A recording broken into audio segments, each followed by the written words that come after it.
Engineering से related छोटी बड़ी इन्फॉर्मेशन के लिए सब्सक्राइब करिए हमें। हेलो फ्रेंड्स, हाय, मेरा नाम है रॉथर जेलिस इज माय नेम और स्वागत है आपका हमारे चैनल पे अगेन। सो पूछो हक से सीरीज के तहत आपके सवाल हमारे जवाब, सवाल कुछ यहाँ पर MITS को लेके हम सारे कॉलेजेस को कवर कर रहे हैं। बात तो यहाँ पर है CLC राउंड को लेके कौन कौन से कॉलेजेस में सीट खाली है, नहीं है भैया।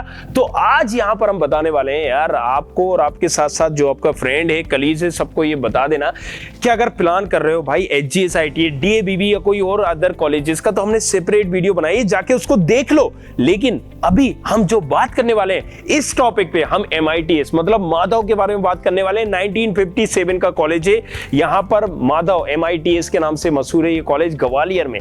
सो यहां पर कितनी सीटें बची हुई हैं और कैसे हम टारगेट कर सकते हैं, किस रैंक पे हमें जाना चाहिए, नहीं जाना चाहिए, इसी तरह के बहुत सारे सवाल जवाब उठ रहे होंगे। लेकिन उससे पहले जानते हैं कि आखिर कितनी सीटें बची हुई हैं और कौन कौन से लोग इसे टारगेट कर सकते हैं। सो अगर हम बात करते हैं यहाँ पर आप माधव की, तो यहाँ पर जो एक नई ब्रांच आई है CS से रिलेटेड है, AI आर्टिफिशियल इंटेलिजेंस की, उसकी 2 सीटें आपको यहाँ पर मिलेंगी, 2 से 3 सीटें।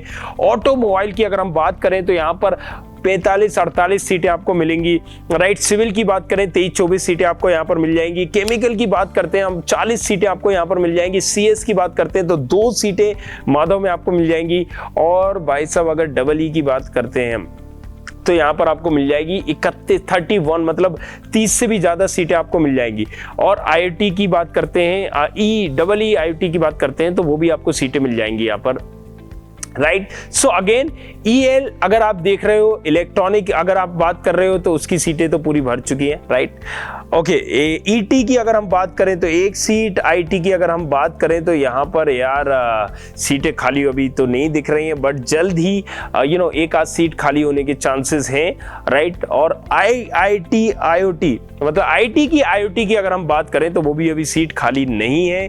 मेक की अगर हम बात करें तो 1 सीट भाई सब खाली है जो आप कर सकते हो, राइट। सो वो भी अभी चांसेस दिख नहीं रहे। मैकेनिकल की अगर हम बात करें तो यहां पर 44 सीटें खाली हैं, राइट। 44 सीटें। सो अगेन MITS अगर आप प्लान कर रहे हो यार, तो थोड़ा सा ये एक ऐसा कॉलेज है कि फीस ज्यादा है इसकी एज कंपेयर टू, अगर हम बाकी कॉलेजेस से कंपेयर करें तो फीस ज्यादा है, लेकिन इतनी भी ज्यादा नहीं है। क्योंकि प्राइवेट कॉलेजेस में अगर LNCT देखो, एक्रोपोलिस देखो, तमाम कॉलेजेस देखो तो उससे ज्यादा ही 80,000 फीस है भाई, राइट। फर्स्ट ईयर थोड़ा बहुत ज्यादा लग जाता है, लेकिन कॉलेज वाकई में अच्छा है। एक्सपोजर भी यहाँ पर तगड़ा मिलता है अगर आप कंपेयर करो बाकी कॉलेजेस से। DABB HGS ITS के बाद अगर आप देखें तो JEC में थोड़ा सा फीस कम होने की वजह से डिमांड आती है, लेकिन भाई साहब इस कॉलेज को आप इग्नोर नहीं कर सकते हो क्योंकि है भी तगड़ा और चांसेस भी अभी तगड़े हैं, राइट। तगड़े इन द सेंस क्यों, अब वो मैं बताता हूं। पहले तो हम ये समझ लेते हैं कि कौन से कोटे की कितनी सीटें होती हैं, राइट। सो अगर हम बात करें यार फीमेल कोटे की, तो यहां पर केमिकल में 7 सीटें होती हैं, सिविल में 15 होती है, कंप्यूटर साइंस में 14 सीटें फीमेल कोटे से होती है, इलेक्ट्रिकल की 15 होती है, IT की 8 होती है, मैकेनिकल की भी 15 होती है, ऑटोमोबाइल की 8 होती है, ET की 7 होती है, इलेक्ट्रॉनिक की 15 होती है। And this is the reason हमारे पास अगर फीमेल कोटा है तो टारगेट करना इजी होता है। क्यों होता है आप समझ में आ रहा है ना, क्योंकि फीमेल कोटे को भी भैया एक्स्ट्रा सीटें मिलती हो। और सिविल मैकेनिकल में अगर कोई फीमेल जा नहीं रही है और 10 सीटें भी हैं और 15 सीटें जो भी बता रही है, तो यार वो फिर वहां पर चांसेस मतलब सब हो जाते हैं, समझ लो आप, राइट। सो 17 सीटें यहां पर मैथमेटिक्स एंड कंप्यूटिंग की फीमेल कोटे से, 8 सीटें हैं AI की, और EE की IoT की 8 सीटें हैं, आर्टिफिशियल इंटेलिजेंस की 8 सीटें, इंटरनेट ऑफ थिंग्स IoT की 8 सीटें। अच्छा, ये तो मैंने पहले बता ही दिया आपको, right. So come to the point. अब हम अगर बात करें ओपन कैटेगरी की, जनरल की, तो ये तो सबको पता ही है।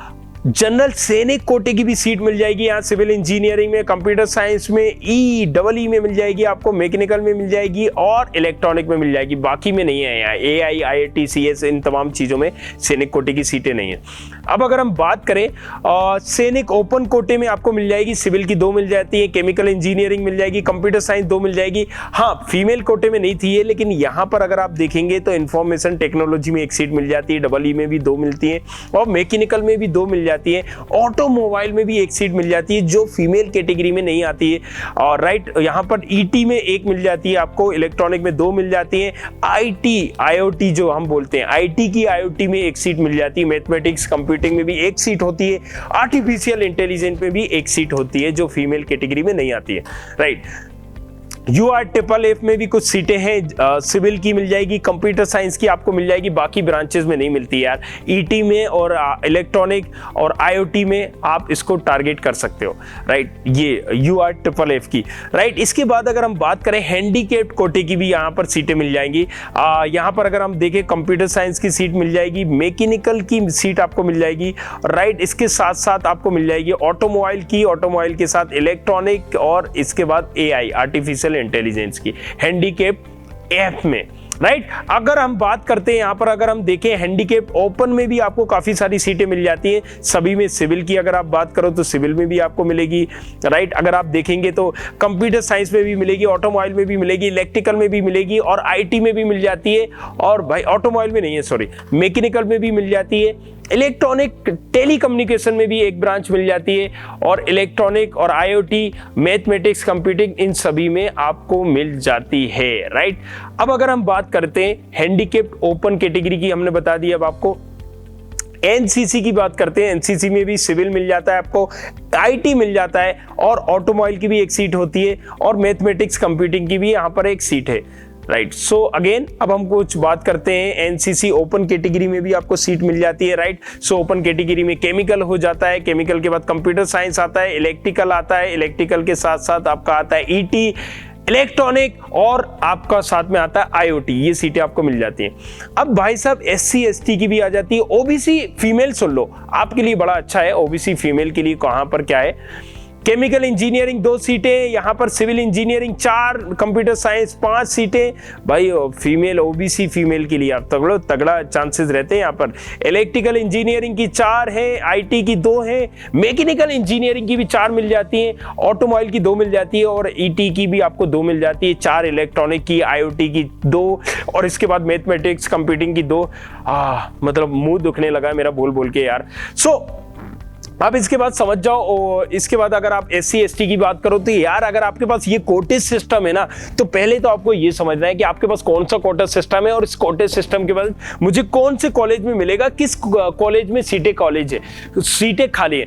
अब मान लीजिए आप हैंडीकैप में है, अगर आप EC प्लान कर रहे हो, EC की यहाँ पर नहीं है, हैंडीकैप की EC की इस कॉलेज में, लेकिन आप पहुंच जाते हो वहां पर, राइट, जहां पर वो सीट ही नहीं है, तो भाई साहब मिलेगी कैसे, राइट। तो इसलिए समझना जरूरी है तमाम चीजों को, और CLC में इसी पैरामीटर्स पे अलॉटमेंट होगा, राइट। सो आप समझ जाओ, समझदार को इशारा काफी, और नाम ही उसका है कॉलेज लेवल काउंसलिंग। तो कॉलेज लेवल काउंसलिंग मतलब कॉलेज अपने लेवल पे काउंसलिंग करता है भाई साहब, राइट। सो पैरामीटर ये डिसाइड करेगा, हैंडीकैप नहीं आएगा तो ST को देगा या SC को देगा, हमें क्या पता, तुम्हें क्या पता, राइट। सो ये तो कॉलेज वाले को ही पता है, और उसके बाद होता है सारा ये पूरा पचड़म खेल।